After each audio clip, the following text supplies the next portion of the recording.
and some of them are very successful, and they're all different types of moms. All of them have an issue with self-worth. And it's just amazing to me that how much women struggle with that. And I keep thinking, like, where is this coming from?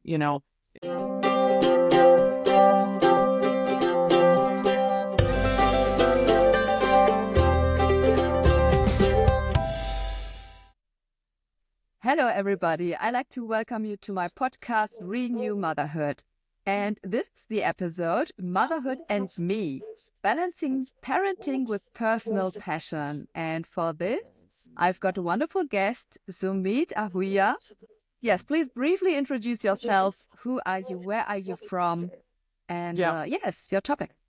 Well, thank you so much for having me today, Blanka. So I'm from Milton, Ontario, which is a little town in Canada. And my name is Sumeet Ahuja. You did good. And so I'm a mom. I'm a mom of 2 kids, beautiful kids. And I started my journey working in corporate as in healthcare. And after having my kids, I decided that I really wanted to have more of a balance with taking care of my kids and doing what I'm passionate about. So I made a transition to helping support moms because I understand what it's like to be a mom, and I'm so passionate about motherhood and children.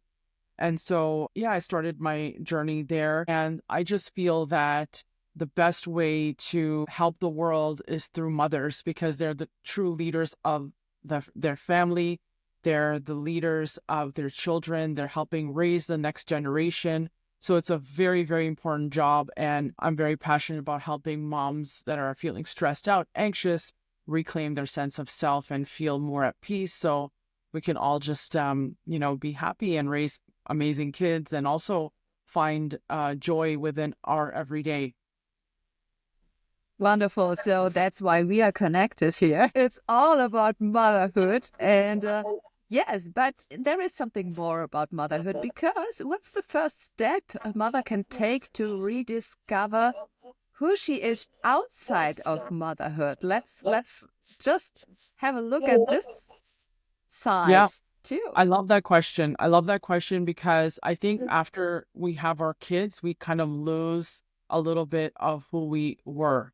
So before having children, there's a whole us of things that we're passionate about, things we love. And of course, after having kids, life changes a lot. You're responsible for these humans and they depend on you. But I think there's always a whisper that our soul speaks and says, don't forget, don't forget about me, the real, don't forget. And you hear those whispers, and we can easily become disconnected with ourselves because we're so busy in the day-to-day life with motherhood. And also, I think the way life is now, it's very, very fast-paced. It's very busy. There's very little time for self. And for me, I think what I tell my clients and what works for me is time for self-reflection, time to listen to that little whisper that your soul speaks to you and says, hey, what about this? What about this? I love this. This brings me joy.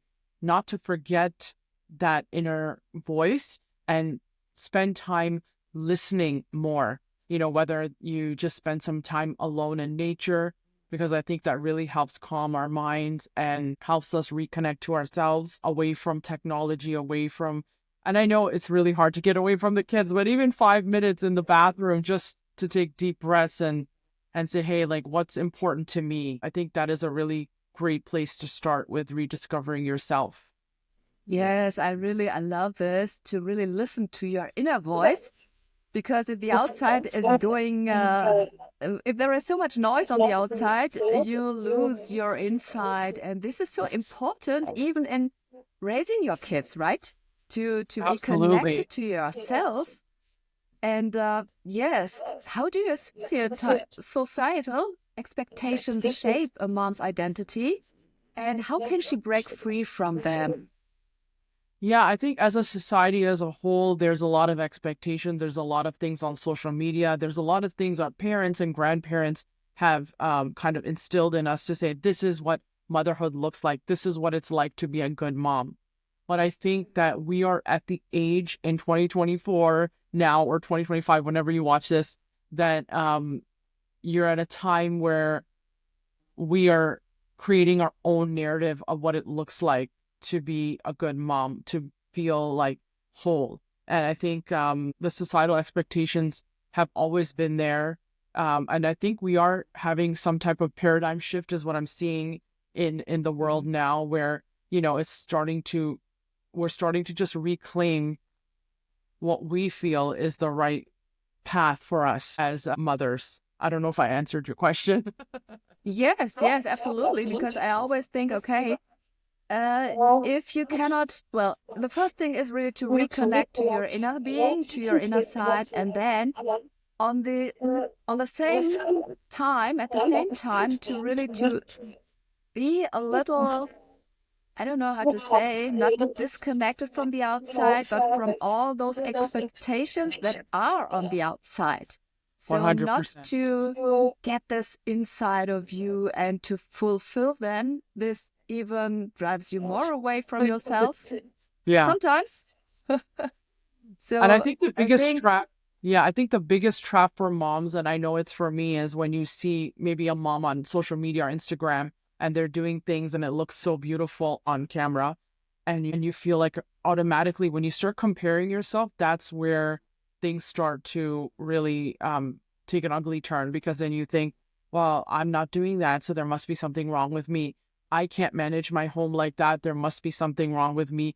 My kids are, not like that, so there must be something wrong with me. I think women take on a lot of like blame from just comparing themselves from other people, and it's very unrealistic expectations. I think I was writing a post about it the other day, like just thinking about all the things a mom has to do, with caring for your children, being expected to care for friends and families, remember birthdays and do all the things and volunteer at school. remember birthdays.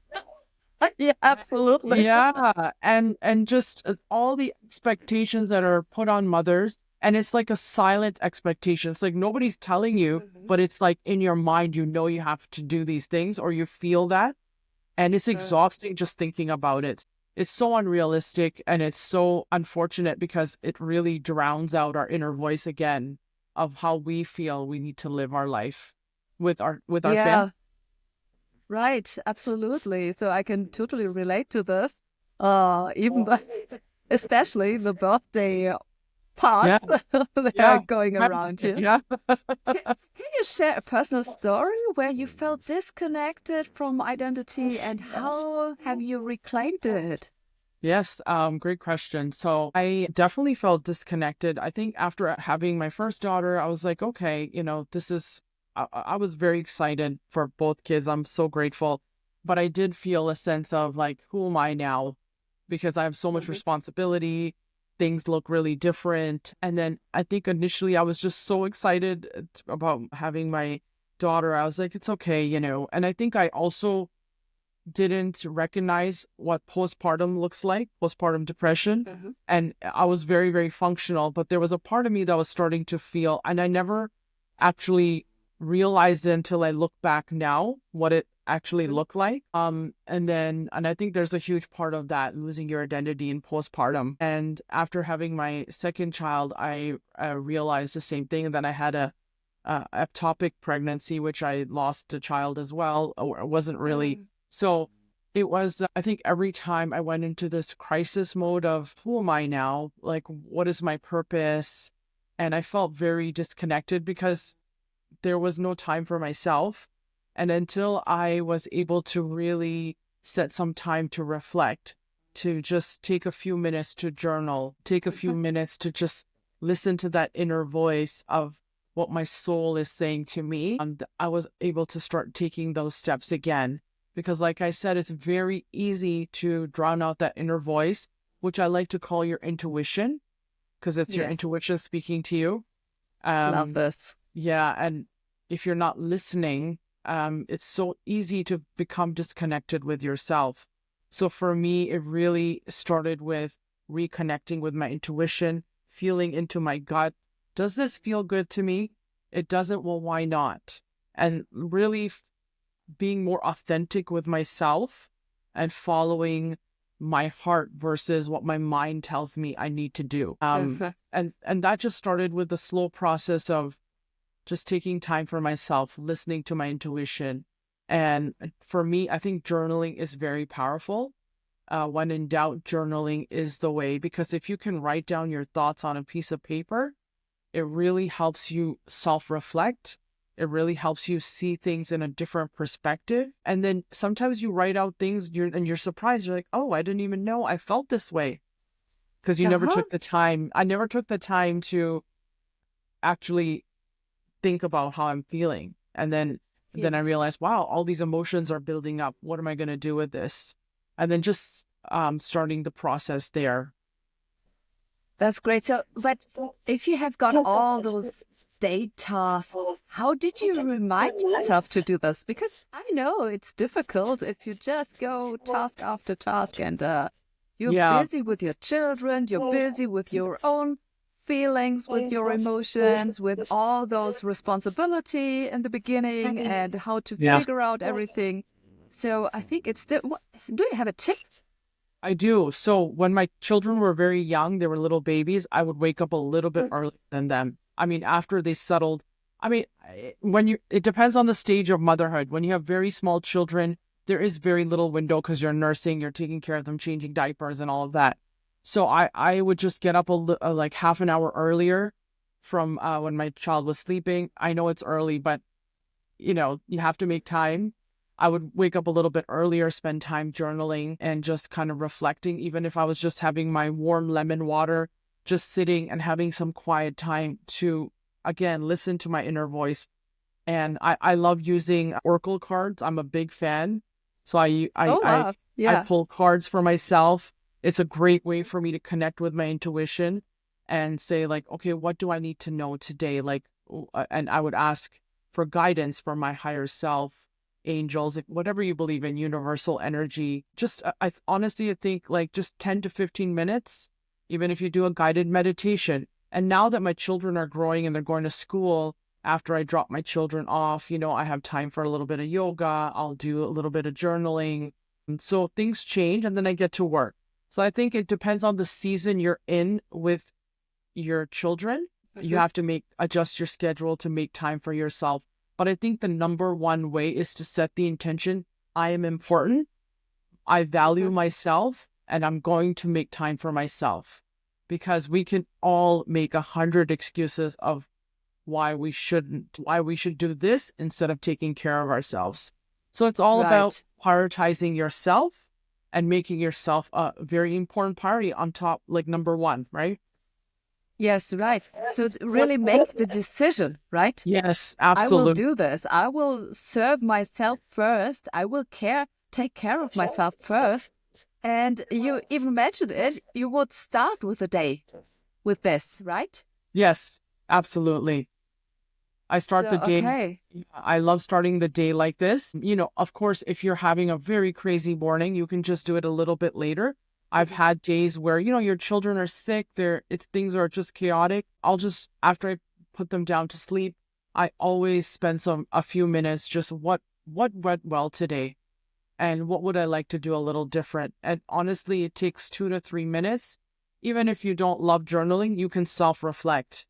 This went Mhm. really well today. Just kind of filling your heart with gratitude. I do that with my daughter. I because I started with saying to her, "Well, what are you grateful for?" And then she would just do a list. I'm grateful for this, this, this, and I felt that it was getting to be routine, not really fun. I said, "So what's one great thing that happened? Like what's one thing you learned today?" And so we do it together, and we always end our day with gratitude. And I Mhm. think it really changes the way you feel about yourself and life.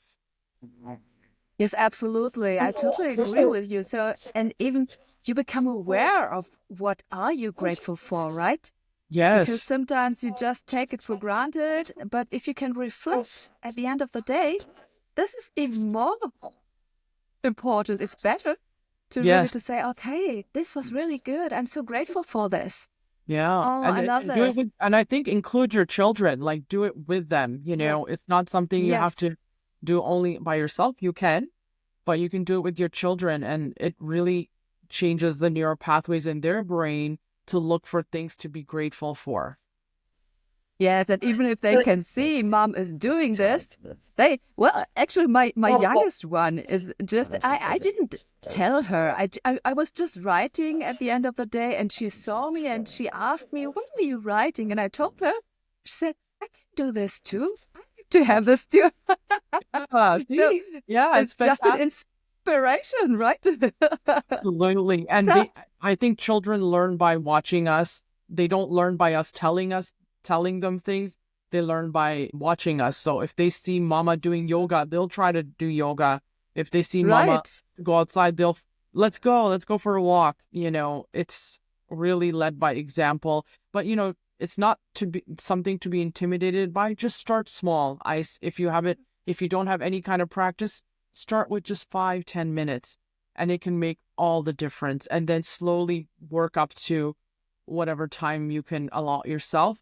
But the message is, don't forget about yourself. You're very, very important as a mom, as a person.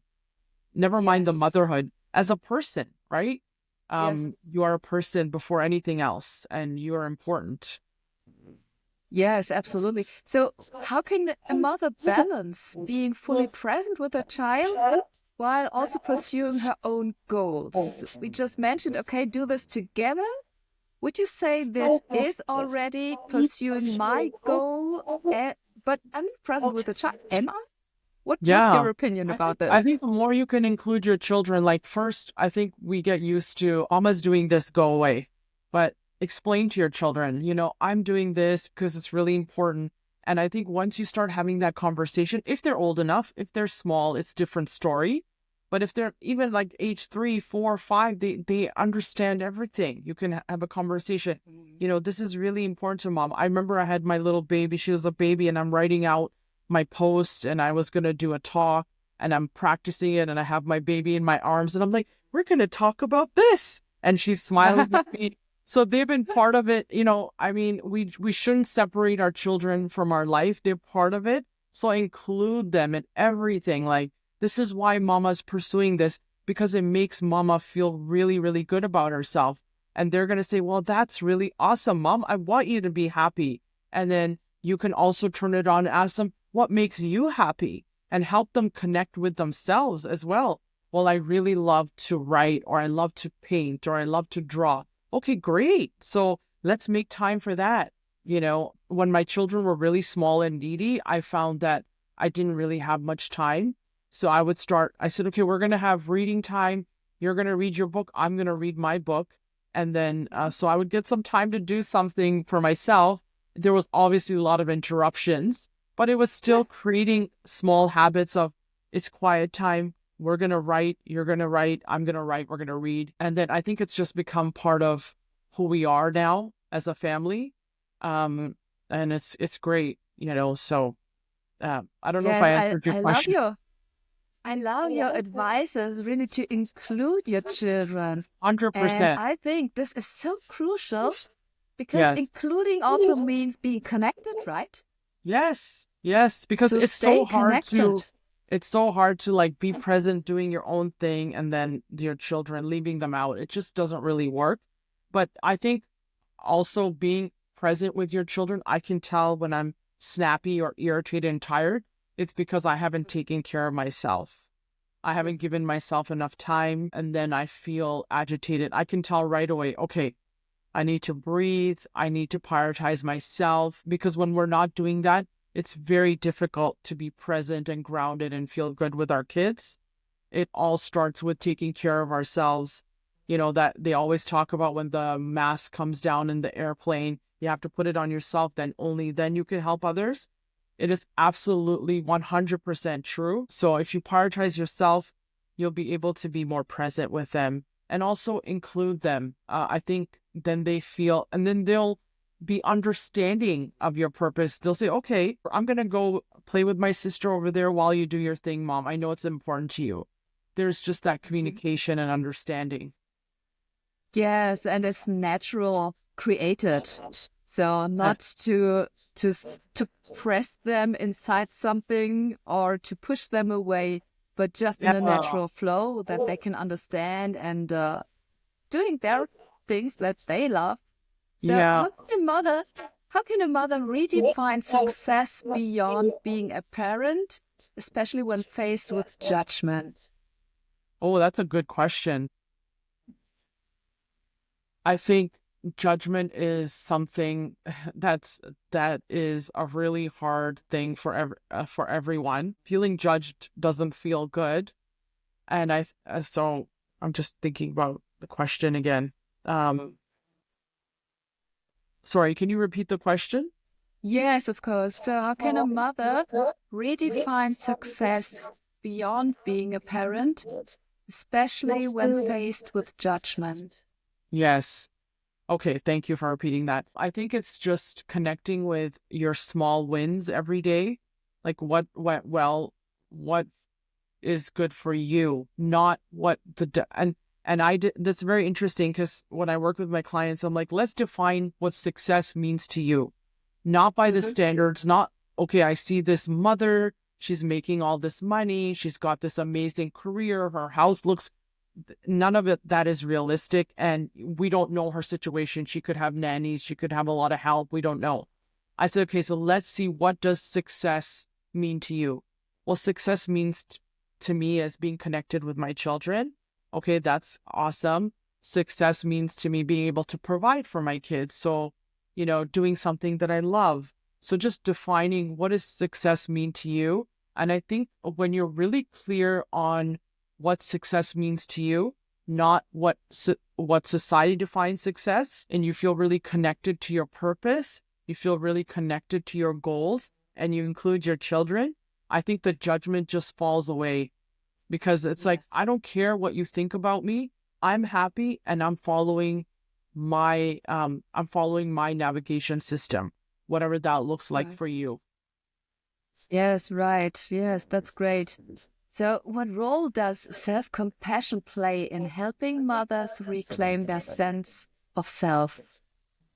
Yeah, I think What would you that's say? Yeah, self-compassion is the hardest thing because I think we are our number one, like criticism. We criticize ourselves the most. We can love our children, we can love our parents, we can love our friends. But for some reason, as women, to love ourselves is so difficult.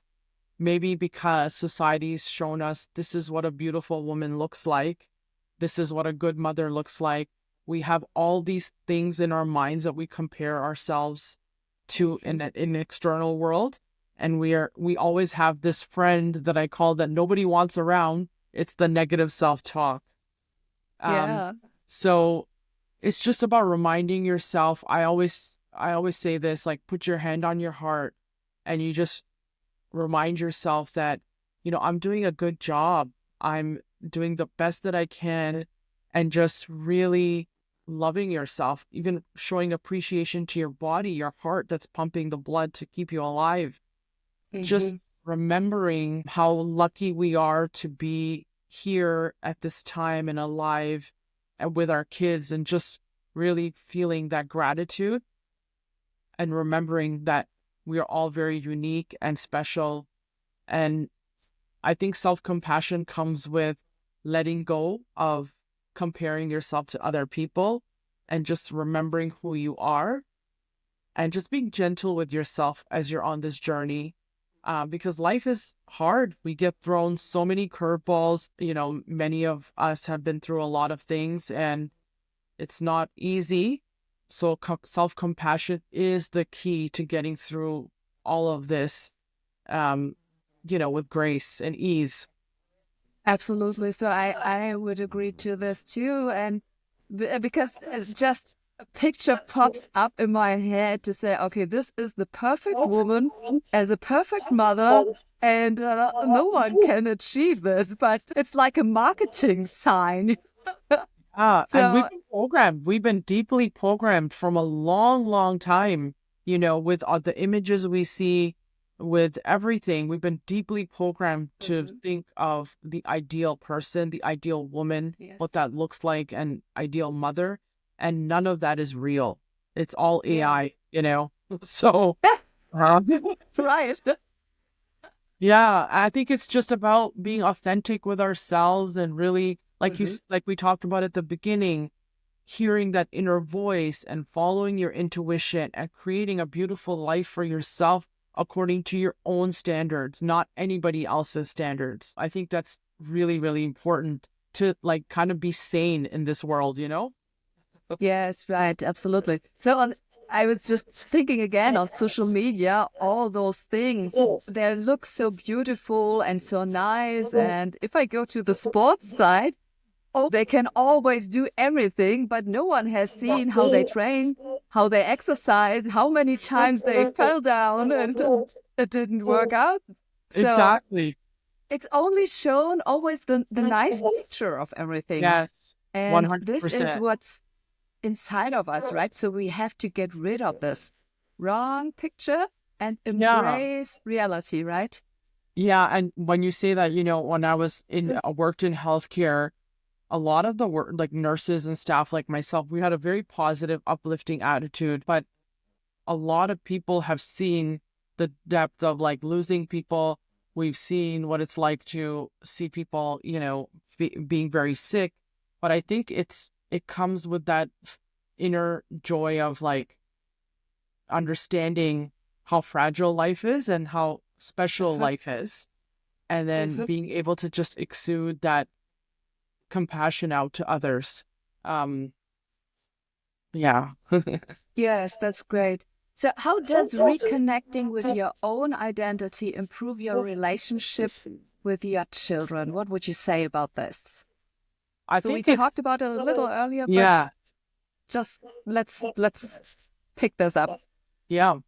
I think reconnecting with yourself, I think it's very important to show your children what that looks like because we're in a place in our world where their children are getting a lot of mixed messages. And if we are not connected to ourselves, they will not be connected to themselves. We have to show Mhm. them a strong example of what it's like to really know yourself. So that's why I say include your children because I always ask my daughter, I said, so what do you think? Well, how does it Uh-huh. feel to you? Because always ask me, what do you think? Do you like this? Do you like that? My friend said this. I said, okay, let's put all of that aside. How do you feel about it? Well, it doesn't really feel Yes. that good. Okay, let's go with that.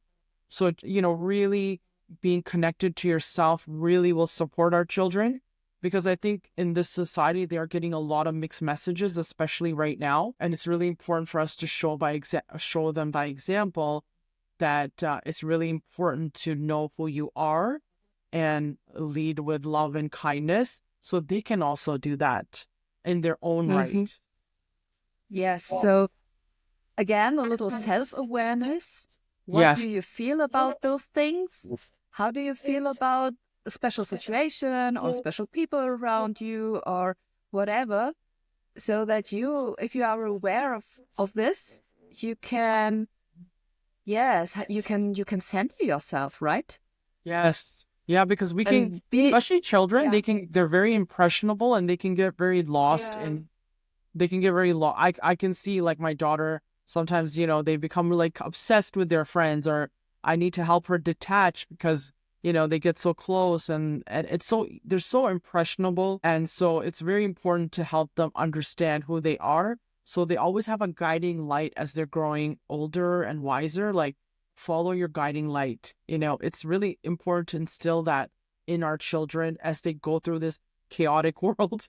It's a Yes, beautiful world, but there's absolutely. a lot of chaos too. Right? And I think it really starts with being strong in yourself. Like when they Yes. see that in you, they will just follow automatically. They'll know. And even if they get lost in life, they'll always have a place to come back to. I remember when my mom did this. I remember this. And they'll have a Hmm. place to come back to. So I think it's so, so important to teach that to Yes. yourself and your children. So create a memory around this, right? Yeah, like I remember I was very close to my grandmother. She passed away last year, and whenever I feel lost, because she taught me a lot of beautiful lessons, and I always remember those things. And if I feel lost, it guides me back to who I am because I've created such beautiful memories of stories she's told me, things she's told me. She was a very spiritual person. And so I think that's something you never forget. So I hope to be able to do that for my kids. So whenever they Oh, are great. growing up or they feel lost, they have somewhere to come home to, which is these Oh, that's memories. great. Mm-hmm. Yes, I love this. So, what is, yes, I would say an unconventional tip you give moms who are trying to figure out who they are again? An unconventional tip, I would say like take yourself out on a date. Like, you know what I love to do? Sometimes when I get time, I go out and just have lunch with myself. I'm like, because my husband's really busy with work and stuff sometimes. Like, I'm gonna go out. I'm gonna buy myself something I really like, a really nice healthy lunch. I'm gonna go, even if you get yourself something small, treat yourself and just spend time with yourself wherever you can find time. I think that again, that's part of enjoying your own company, connecting with yourself, and make that like a practice. Yeah, splurge on a little something if you can. Buy yourself that flower that you love. Maybe nobody else buys for you. Eat the thing that you want to Yeah. eat. Enjoy your life. Enjoy yourself because, like I said, you are also important. And as mothers, I think they are very forgotten because it becomes all about the children, all about the family. But hey, you are a person too, and you have a whole world inside of you that is important too. So I do that sometimes. I just go out for lunch with myself and I'll go and buy something small for myself. And it makes me feel good. It doesn't have to be Yes. expensive. Just a little something pick me up and just helps me feel like I just reiterate I love myself, and I'm important. Yes. It's the self-worth, right? That you Yes, feel that. building that up. I think there's like most of the women that I've worked with, it's incredible to me. And some of them are very successful and they're all different types of moms. All of them have an issue with self-worth. And it's just amazing Mhm. to me that how much women struggle with that. And I keep thinking like where is this coming from? It's Mhm. old ancestral from our old DNA. Women were not valued and it's being passed down. And now we have to break out of that. We are valuable, we Yes. are important, we are worthy, and we're gonna teach that to our kids and beyond. Oh, yes. Let's break the cycle. Yeah, exactly. So what do you offer if mothers say, "Hey, I would love to stay in contact with Sumeet. Where can I find her? What's she offering? Tell us a little Yeah. bit." So I have a website. It's www.sumeetahuja.com if you want to check me out there. I'm also on Instagram at Sumeet Ahuja _. I'm also on Facebook and TikTok. I don't keep up with all Mhm. of them, but I do have content out there. And my focus is really to help mothers let go of emotional baggage that's been weighing them down, that makes them, it feels heavy, and they feel like, they're carrying the world on their shoulders, and again help them connect with themselves again. So you can find me there. I work with moms one-on-one. I'm also creating some awesome digital programs to support moms as well. But yeah, I love working with women. All my clients are moms, and it's such a pleasure and a joy. So if my energy speaks to you, I'd love to connect with you. You can always go to my website and book a connection call, and we can have a Mhm. chat about my programs and how I can support you. Oh, great. So I will place everything in the description. People can reach out to you and find you and hopefully get in contact. So this is so wonderful and it's so precious. It's so valuable what you shared to really to focus on yourself first as a mother, to look at yourself, to get in contact with your intuition and Yes. stay in contact, Yes. It's not big. only for yourself, also for your children. So it's a kind Yeah. of both Yeah. selfish and not selfish. Exactly. It works for everyone. It's a beautiful thing. Yeah, great. So I love this topic, and I'm so grateful that you have been my guest here on this episode. Thank you very much for being here. Thank you for having And me. It was a lot of fun. to all the listeners. Thank you to all the listeners. Please subscribe this and stay tuned. Yes. And some of them are very successful, and they're all different types of moms. All of them have an issue with self-worth. And it's just amazing to me that how much women struggle with that. And I keep thinking, like, where is this coming from?